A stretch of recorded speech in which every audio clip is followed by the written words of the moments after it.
Welcome viewers. August 31, 2007 அது ஒரு வெள்ளிக்கிழமை. டைம் இப்ப கரெக்டா ஈவினிங் 5:20 மணி இருக்கும். ஒரு யங் கப்பிள் அவங்களுடைய கைகளை கோர்த்துட்டு சவுத் கொரியால இருக்க எல்போ அப்படிங்கிற பீச்ல நடந்து போயிட்டு இருக்காங்க. அப்ப அந்த இடமே ரொம்பவே அழகா இருந்துச்சு. கடல்ல சில போட்ஸ் மீன் பிடிச்சிட்டு இருக்காங்க. அதுக்கு பின்னாடி பெரிய மலைகள், அந்த மலைகளுக்கு பின்னாடி சன் செட் ஆயிட்டு இருந்துச்சு. ரொம்பவே அழகான ஒரு மாலை நேரம் அது. ஆல்சோ அந்த பீச்ல சுத்தமாவே கூட்டம் இல்ல. சோ தன்னுடைய பார்ட்னரோட அந்த தருணத்தை அவங்க என்ஜாய் பண்ணிட்டு இருந்தாங்க. அப்படி அவங்க நடந்து போக போக சுத்தி இருக்கிற எல்லாத்தையுமே அவங்களுடைய கேமரா எடுத்து போட்டோஸ் எடுத்துட்டே நடந்து போக ஆரம்பிக்கிறாங்க. அப்படி நடந்து போயிட்டு இருக்கும் பொழுது அந்த பாய் ஃப்ரெண்ட் சடனா ஏதோ ஒன்ன பார்த்து ஸ்டாப் ஆகுறாரு. போட்டோ எடுத்துட்டு இருந்த கேர்ள் ஃப்ரெண்டோ தன்னுடைய பாய் ஃப்ரெண்டை பார்த்து என்னாச்சு அப்படின்னு கேக்குறாங்க. ஆனா அதுக்கு அவர் எந்த ஒரு பதிலுமே சொல்லாம தனக்கு முன்னாடி எதையோ பார்த்துட்டு அதை நோக்கி தன்னுடைய கைய பாயிண்ட் பண்ணி காமிக்க ஆரம்பிக்கிறாரு. அடுத்த சில நொடிகள்ல அவங்க ரெண்டு பேருமே அந்த இடத்தை நோக்கி ஓட ஆரம்பிக்கிறாங்க. இப்போ அடுத்த நாள் சனிக்கிழமை. இந்த ட்ரிப் எல்லாமே முடிஞ்சு நாங்க சேஃபா தான் இருக்கோம் அப்படின்னு இந்நேரம் தன்னுடைய அம்மாக்கு இவங்க கால் பண்ணிருக்கணும். ஆனா இவங்க கிட்ட இருந்து அப்படி எந்த ஒரு போன் காலுமே அவங்களுடைய அம்மாக்கு போகல. ரொம்ப நேரமா வெயிட் பண்ணி பார்த்த அவங்களும் சரி ஓகே நம்மளுடைய பொண்ணுக்கு கால் பண்ணி பார்க்கலாம் அப்படின்னு கால் பண்றாங்க. ஆனா மொபைல் போன் ஸ்விட்ச் ஆஃப்ல இருந்திருக்கு. இப்போ அவங்களுடைய பாய் ஃப்ரெண்டுக்கு கால் பண்ணி பாக்குறாங்க. அவருடைய போனும் ஸ்விட்ச் ஆஃப்ல இருந்திருக்கு. அன்னைக்கு நாள் முழுவதுமே வெயிட் பண்ணி பார்த்தவங்க அதுக்கு மேல கொஞ்சம் கூட டைம் வேஸ்ட் பண்ணல. பிகாஸ் அவங்களுக்கு தெரியும் அவங்க இந்த மாதிரி போன் பண்ணாம இருக்க மாட்டாங்க. இது ஒரு ரெட் பிளாக் அப்படின்னு. சோ உடனடியா போலீஸ் கிட்ட போய் ரெண்டு பேருமே மிஸ்ஸிங் அப்படின்னு ஒரு கம்ப்ளைண்ட் கொடுக்குறாங்க. சோ ஹாப்பியா வீக்கெண்டை என்ஜாய் பண்ண போன அந்த கப்பிள்ஸுக்கு அங்க என்ன நடந்துச்சு, அந்த பாய் ஃப்ரெண்ட் சடனா அங்க என்ன பார்த்தாரு அப்படிங்கிற இந்த கேஸ் நீங்க கற்பனை பண்ணாத ஒரு எண்டிங்கோட இருக்கும். மேலும் போலீஸ் இந்த கேஸை எப்படி சால்வ் பண்ணாங்க அப்படிங்கிற இது எல்லாத்தையும் பத்தி தான் இன்னைக்கு வீடியோல நம்ம டீகோட் பண்ண போறோம். நீங்க பார்த்துட்டு இருக்கிறது சரவணன் டீகோட்ஸ். நான் உங்கள் சரவணன். வாங்க இன்னைக்கு வீடியோக்குள்ள போலாம்.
கப்பிள்ஸோடைய பெயர் கிம் மற்றும் சூ. ரெண்டு பேருமே ஸ்டூடெண்ட்ஸ் தான் அப்படின்னாலுமே 21 வயதான கிம் ஸ்போர்ட்ஸ்ல இன்ட்ரெஸ்ட் இருக்கக்கூடிய ஒரு நபர். எல்லாத்துக்கிட்டையுமே ரொம்பவே ஈஸியா பழகிடுவாரு. ஆனா 20 வயதான சூவோ கொஞ்சம் ஷை டைப், இன்ட்ரோவர்ட், அதிகமா யாருக்கிட்டையுமே பேச மாட்டாங்க. இன்னும் சொல்ல போனா கிம் தான் இவங்களுடைய முதல் பாய் ஃப்ரெண்ட் அப்படிங்கறதால அவர் மேல ரொம்பவே பாசமா இருந்திருக்காங்க. ஆல்சோ இதுதான் ரெண்டு பேருமே சேர்ந்து முதல் முறையா வெளியே வந்திருக்காங்க. சோ இந்த வீக்கெண்ட இந்த எல்போ பீச்ல ஸ்பெண்ட் பண்ணலாம் அப்படிங்கறதான் இவங்களுடைய பிளானா இருந்துச்சு.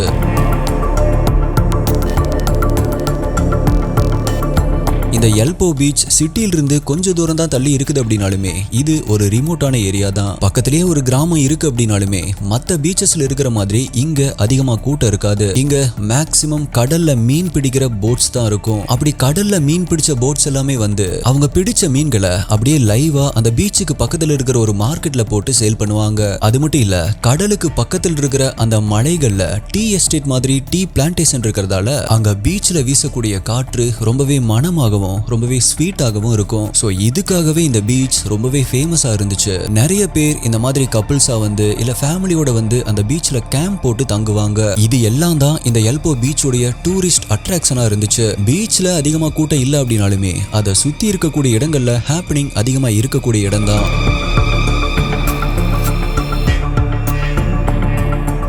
சோ தங்களுடைய வீக்கெண்டை இங்க ஸ்பெண்ட் பண்ணலாம் அப்படின்னு வந்த கிம் அண்ட் சூ இப்போ இது எல்லாத்தையுமே எக்ஸ்ப்ளோர் பண்றதுக்கு முன்னாடி ஃபிஷிங் பியர் அப்படின்னு அழைக்கப்படுற ஒரு இடத்துக்கு போறாங்க. ஆக்சுவலா ஃபிஷிங் பியர் அப்படின்னா வேற ஒண்ணும் இல்ல, கடலுக்கு மீன் பிடிக்க போற போட்ஸ் எல்லாமே கொஞ்சம் தூரம் தள்ளி கடலுக்குள்ள தான் நிறுத்தி வச்சிருப்பாங்க. சோ அந்த போட்டு கிட்ட நடந்து போறதுக்கு கடலுக்கு மேல மரங்களாலான ஒரு நடைபாதை மாதிரி இருக்கும். அததான் ஃபிஷிங் பியர் அப்படின்னு சொல்லுவாங்க. அது ஒன்னும் டூரிஸ்ட் அட்ராக்ஷன் கிடையாது, நார்மலான ஒண்ணுதான். அப்படின்னாலும் இப்ப ஈவினிங் டைம் சன் செட் ஆயிட்டு இருக்கு அப்படிங்கறதால அதுல நடந்து போய் அந்த கடலுடைய வியூவை பார்த்தா நல்லா இருக்கும். அதுக்கப்புறமா நம்ம மத்த இடத்துக்கு போலாம் அப்படின்னு இவங்க ரெண்டு பேருமே அவங்களுடைய கைகளை கோர்த்துட்டு அங்க நடந்து போக ஆரம்பிக்கிறாங்க. அப்படி நடந்து போயிட்டு இருக்கும் பொழுதுதான் நான் இன்ட்ரோல சொன்ன விஷயங்கள் நடக்க ஆரம்பிக்குது.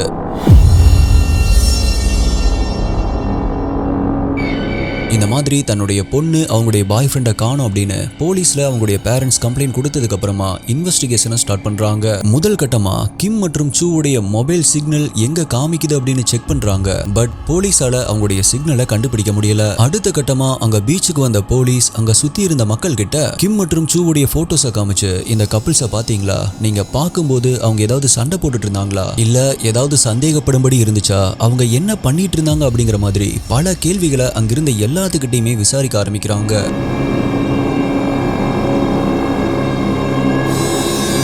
அப்படி போலீஸ் விசாரிச்சதுல ஒரு சில பேர் அந்த கப்பிள்ஸை பார்த்திருக்காங்க. அவங்க என்ன சொல்லியிருக்காங்க அப்படின்னா, அந்த கப்பிள்ஸ் பார்க்கறதுக்கு நார்மலா தான் இருந்தாங்க, சண்டையெல்லாம் போட்டுக்கல, ஜாலியா அவங்களுடைய டைமை என்ஜாய் தான் பண்ணிட்டு இருந்தாங்க அப்படின்னு சொல்லியிருக்காங்க. போலீஸ் இப்படி அவங்க காணாம போனதுல இருந்து அடுத்த 2 நாட்களுக்கு ரொம்பவே மும்முரமா தேட ஆரம்பிக்கிறாங்க. ஆனா இன்வெஸ்டிகேஷன்ல எந்த ஒரு முன்னேற்றமுமே இல்ல. கிம் மற்றும் சூவை பத்தின வேற எந்த ஒரு இன்ஃபர்மேஷனுமே கிடைக்கல. ஆனா இது எல்லாமே செப்டம்பர் 3ஆம் தேதி வரைக்கும் மட்டும்தான். பிகாஸ் அன்றைய நாள் கடல்ல மீன் பிடிச்சிட்டு இருந்த ஒரு ஃபிஷர்மேன் அங்க ஒரு இறந்த உடல் மிதந்துட்டு வர்றத பார்த்திருக்காரு. அது சூவுடைய இறந்த உடல். கரெக்டா அதிலிருந்து 2 நாட்கள் கழிச்சு செப்டம்பர் 5ஆம் தேதி அங்க பீச்சுக்கு பக்கத்துல இருக்கிற கிராமத்துல இன்னொரு இறந்த உடல் கரையொதுங்குது. அது கிம்முடைய இறந்த உடல்.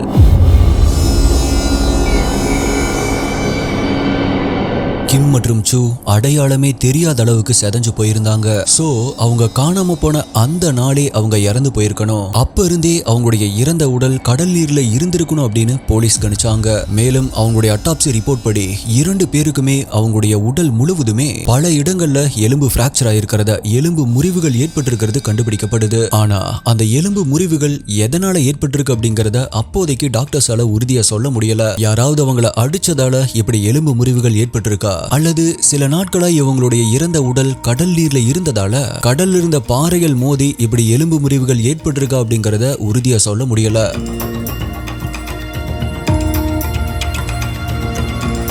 ஆனா போலீஸ்க்கு கண்டிப்பா இவங்களுக்கு ஏதோ தப்பா நடந்திருக்கு, கிம் மற்றும் சூ கொலை செய்யப்பட்டிருக்கலாம் அப்படின்னு திங்க் பண்றாங்க. சோ அந்த எல்போ பீச்சை சுத்தி இருக்கிற எல்லா சிசிடிவி ஃபுட்டேஜஸையுமே செக் பண்ண ஆரம்பிக்கிறாங்க. ஏதாவது ஒரு சின்ன கிளிப்ல கூட நமக்கு முக்கியமான ஆதாரம் கிடைக்கலாம், இவங்களுக்கு அன்னைக்கு என்ன நடந்துச்சு அப்படிங்கிறது தெரியலாம் அப்படின்னு எல்லா ஃபுட்டேஜஸையுமே செக் பண்ண ஆரம்பிக்கிறாங்க. அவங்க நினைச்ச மாதிரியே ஒரு முக்கியமான ஃபுட்டேஜும் கிடைக்குது. அந்த ஃபுட்டேஜ்ல கிம் மற்றும் சூ இருக்காங்க.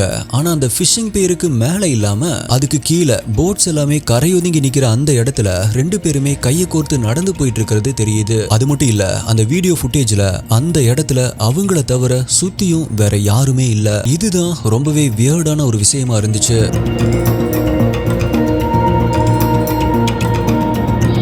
அந்த ஃபுட்டேஜில் இருக்கிற மாதிரி அந்த இடத்துல அவங்கள சுத்தி ஆபத்து வர்ற மாதிரி வேற எதுவுமே இல்லை அப்படிங்கிறப்ப, வேற எந்த ஒரு மனிதர்களுமே இல்லை அப்படிங்கிறப்ப அவங்களுக்கு என்ன நடந்திருக்கும், அது பார்க்க எப்படி இருந்துச்சு அப்படின்னா அவங்களே விருப்பப்பட்டு அங்க இருந்த மாதிரி இருந்துச்சு. சோ போலீஸ் இந்த ஃபுட்டேஜை வச்சு இந்த கேஸை க்ளோஸ் பண்ணிட்டாங்க. என்ன ப்ரோ, கில்லர் யாரு அப்படிங்கறத கண்டுபிடிச்சிட்டாங்களா அப்படின்னு கேட்டா இல்ல, அவங்க அப்படி இந்த கேஸை க்ளோஸ் பண்ணல. போலீஸ் அவங்களுக்கு கிடைச்ச இந்த ஃபுட்டேஜஸ்ல இருந்து இதுதான் அவங்களுடைய ஃபைனல் மொமெண்ட்ஸா இருக்கணும், அதுல அவங்க 2 பேருமே தனியா கை கோர்த்து நடந்து போயிட்டு இருக்காங்க, சுத்தி வேற யாருமே இல்ல அப்படிங்கறதால கடல்ல குளிக்க போகும் பொழுது அவங்களே ஆக்சிடென்டலா மூழ்கி இருக்கணும், இல்ல அப்படின்னா அவங்க 2 பேருமே அவங்களே அவங்களுடைய உயிரை எடுத்து இறந்து போயிருக்கணும். பாக்குறதுக்கு இது அப்படிதான் இருக்கு அப்படின்னு இந்த கேஸை க்ளோஸ் பண்ணிடுறாங்க.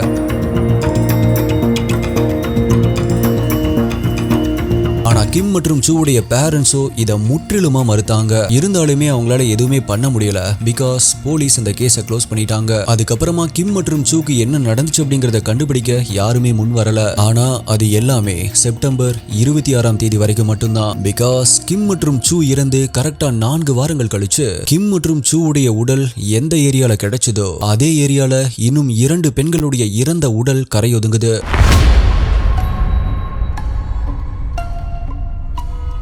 இந்த இரண்டு பெண்களுடைய இறந்த உடல்களுக்கும் கிம் மற்றும் சூவுடைய இறந்த உடல்களுக்கும் நிறைய ஒற்றுமை இருந்துச்சு. அது இப்ப இறந்து போய் கரையொதுங்கின இந்த பெண்களுடைய வயதுமே 20 to 25 தான் இருக்கும். அதே போல இவங்களுமே எல்போ பீச்சை சுத்தி பார்க்க வந்த டூரிஸ்ட் தான். இன்னுமே முக்கியமா இவங்களுடைய அட்டாப்சி ரிப்போர்ட்டும் கிம் மற்றும் சூவுடைய அட்டாப்சி ரிப்போர்ட்டும் அப்படியே ஒரே மாதிரி இருந்துச்சு. இவங்களுடைய எலும்புகளும் உடம்புல பல இடங்கள்ல நொறுங்கி பிராக்சர் ஆயிருந்துச்சு அப்படின்னு ரிப்போர்ட் சொல்லுச்சு. சோ போலீஸ் இப்ப கொஞ்சம் சுதாரிக்க ஆரம்பிக்கிறாங்க. இது எல்போ பீச்ல அப்படி என்னதான் நடந்துட்டு இருக்கு அப்படின்னு ஒரு பெரிய இன்வெஸ்டிகேஷனை ஸ்டார்ட் பண்ணுது. இப்ப இந்த எல்போ பீச்ல என்ன நடந்துட்டு இருக்கு அப்படிங்கறத கண்டுபிடிக்கவே தனியா ஒரு டிடெக்டிவ் போடப்பட்டு அந்த கேஸ்ல இருக்க எல்லா எவிடன்ஸையும் திரும்பவும் முதல்ல இருந்து பார்க்க ஆரம்பிக்கிறாங்க. அப்படி அவர் எல்லா வீடியோ ஃபுட்டேஜஸ் மற்றும் போட்டோஸை பார்த்துட்டு இருக்கும்போது அதுல இருந்த ஒரு பிக்சரை வச்சு இந்த கேஸையே கிராக் பண்றாரு.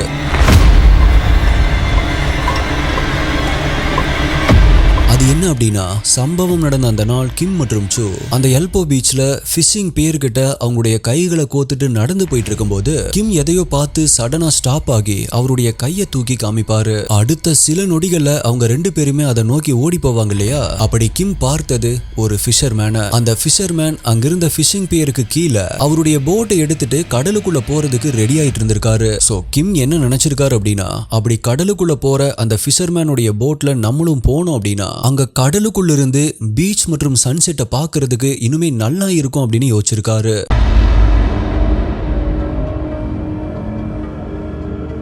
ஸோ ரெண்டு பேருமே அந்த ஃபிஷர்மேன் அவருடைய போட் எடுத்துட்டு கடலுக்குள்ள போறதுக்குள்ள அவரை பிடிக்கணும் அப்படின்னு அவரை நோக்கி ஓட ஆரம்பிச்சிருக்காங்க. அதுக்கு அப்புறமா தான் அந்த ஃபிஷிங் பேருக்கு அடியில அவங்க ரெண்டு பேருமே நின்றுட்டு இருக்கிற மாதிரியான ஒரு வீடியோ ஃபுட்டேஜ் போலீஸ்க்கு கிடைச்சிருக்கும். ஆக்சுவலா அந்த வீடியோ ஃபுட்டேஜ்ல அவங்க ரெண்டு பேருமே அந்த ஃபிஷர்மேன் கிட்ட தான் பேசிட்டு இருப்பாங்க. பட் கேமராவோட ஆங்கிள் அந்த வீடியோல ஃபிஷர்மேன் இருக்கிறது தெரியாது. 70 வயதான வூ ஜுன் குவென் அப்படிங்கிற அந்த ஃபிஷர்மேன் கடலுக்குள்ள போய் ஆக்டோபஸை பிடிச்சு அதை வித்து தான் தன்னுடைய வாழ்க்கையை நடத்திட்டு இருந்திருக்காரு.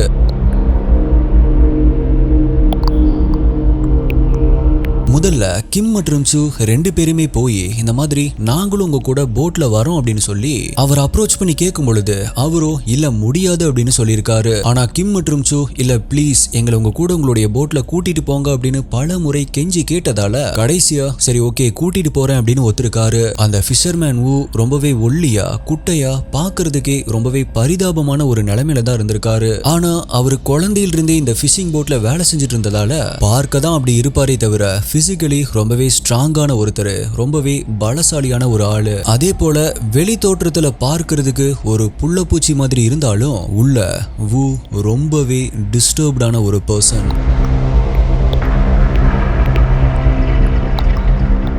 கிம் மற்றும் சூ முதல் முறை நாங்க உங்களுடைய போட்ல வரோம் அப்படின்னு கேட்டப்ப வூ வேண்டாம் அப்படின்னு சொன்னதுக்கு ஒரு காரணம் இருக்கு. வூக்கு தெரியும் தனக்குள்ள ஒரு கொடூரமான கேரக்டர் தூங்கிட்டு இருக்கு, அது எப்ப வேணாலும் வெளியே வரும் அப்படிங்கிறது. ஆனா கிம் மற்றும் சூ தொடர்ந்து கேட்டதால சரி ஓகே அப்படின்னு சொல்லியிருக்கான். ஆனா அவனுக்கு தெரியும் இன்னும் கொஞ்ச நேரத்துல என்ன நடக்க போகுது அப்படிங்கிறது. அப்படி கிம் மற்றும் சூ போட்ல ஏறினதுக்கு அப்புறமா போட் பீச்சில் இருந்து கடலுக்குள்ள ரொம்ப தூரம் போனதுக்கு அப்புறமா வூக்குள்ள இருந்த அந்த அரக்க குணம் வெளியே வர ஆரம்பிச்சிருக்கு.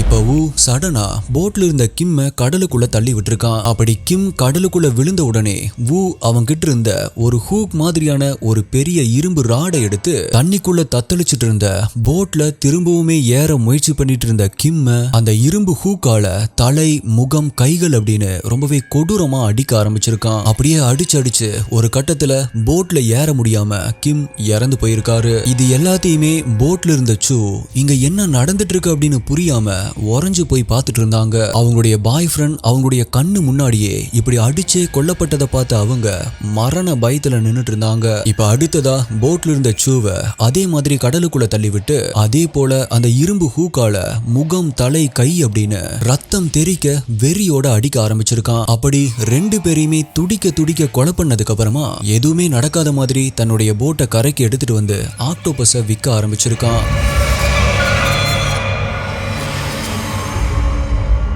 அதிலிருந்து கரெக்டா 4 வாரங்கள் கழிச்சு இன்னுமே 2 பெண்களுடைய இறந்த உடல் கரை ஒதுங்காம இருந்திருந்தா இந்த ஊ கிம் மற்றும் சூவை கொலை பண்ணதுல இருந்து ஈஸியா தப்பிச்சு போயிருப்பான். பிகாஸ் அந்த 2 பெண்களுமே கிம் மற்றும் சூ மாதிரியே தான் அவனுடைய போட்ல கடலுக்குள்ள போயிருக்காங்க. அவங்களையுமே அவன் அதே மாதிரி தான் அந்த இரும்பு ஹூக்காலேயே அடிச்சே கொலை பண்ணிருக்கான். அப்படி அந்த 2 பெண்கள்ல ஒரு பெண் பண்ண காரியத்தால தான் இது எல்லாமே வெளிச்சத்துக்கு வந்திருக்கு. அப்படி அவங்க என்ன பண்ணிருந்தாங்க அப்படின்னா ஊ கூட கடலுக்குள்ள போனதுக்கு அப்புறமா ஊ இவங்களை அட்டாக் பண்றதுக்கு முன்னாடியே அங்க ஏதோ சரியில்லை அப்படிங்கறத அவங்க சென்ஸ் பண்ணிருக்காங்க. சோ அவங்களுடைய மொபைல்ல இருந்து அவங்களுடைய ஃப்ரெண்டுக்கு இங்க நாங்க இருக்கிற போட்ல ஒரு பிரச்சனை அப்படின்னு ஒரு டெக்ஸ்ட் மெசேஜ் அனுப்பியிருக்காங்க.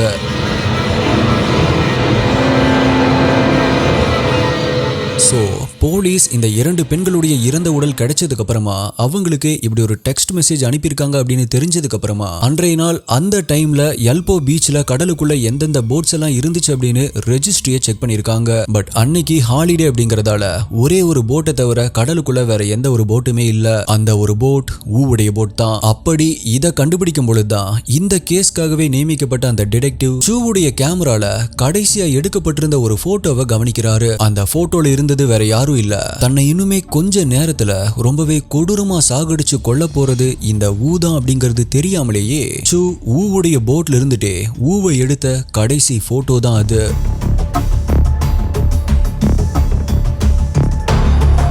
எதனால ஊ இப்படி பண்ணா அப்படிங்கிற கிளியரான மோட்டிவ் ஆஃப் மர்டர் இல்ல அப்படின்னாலும் குற்றவாளி அவன் தான் அப்படிங்கிறது உறுதி செய்யப்பட்டு அவனுக்கு டெத் சென்டென்ஸ் வழங்கப்படுது. எங்கேயாவது நீங்க தனியாவோ அல்லது கப்பிள்ஸாவோ போகும் பொழுது உங்களுக்கு பாதுகாப்பு இல்லாத மாதிரி தோணுச்சு அப்படின்னா அங்க போகாதீங்க. ஒன்னு கூட 2 கப்பிள்ஸா போங்க, இல்ல ஃப்ரெண்ட்ஸ் யாராவது கூட்டிட்டு போங்க. பிகாஸ் இந்த மாதிரி உலகம் முழுக்க நிறையவே நடந்திருக்கு. அதுவும் நம்ம ஊர்ல எல்லாம் இந்த மாதிரி கப்பிள்ஸா தனியா சிக்குனீங்க அப்படின்னா அந்த பையன் முன்னாடியே பொண்ணை நாசம் பண்ணி விட்டுருவானுங்க. இதை வெளியே சொன்னா நம்மளுக்கு தான் கேவலம் அப்படின்னு அந்த கப்பிள்ஸ் போலீஸ் கிட்ட கம்ப்ளைண்ட் கூட பண்ண மாட்டாங்க. சோ இது அந்த குற்றவாளிகளுக்கு ரொம்பவே சாதகமா போயிரும். சோ எப்பவுமே கூட்டமா இருக்கிற இடத்துல இருக்கிறது தான் சேஃப்டி. இல்ல ப்ரோ நாங்க தனியா தான் மீட் பண்ணி பேசணும் அப்படின்னா உங்களுடைய வீட்ல மீட் பண்ணி பேசுங்க. நான் சொல்றது புரிஞ்சிருக்கும் அப்படின்னு நினைக்கிறேன். So dear STA HD investigators, நீங்க இந்த கேஸை பத்தி என்ன நினைக்கிறீங்க? மேலும் நான் சொன்னதை பத்தி உங்களுடைய கருத்து என்ன அப்படிங்கறதையும் மறக்காம கீழே கமெண்ட் பண்ணுங்க. உங்களுடைய பெஸ்டான கமெண்ட் அடுத்த வீடியோல வரும். இதே மாதிரியான வேற ஒரு வீடியோல மீட் பண்றேன். நன்றி, பாய்.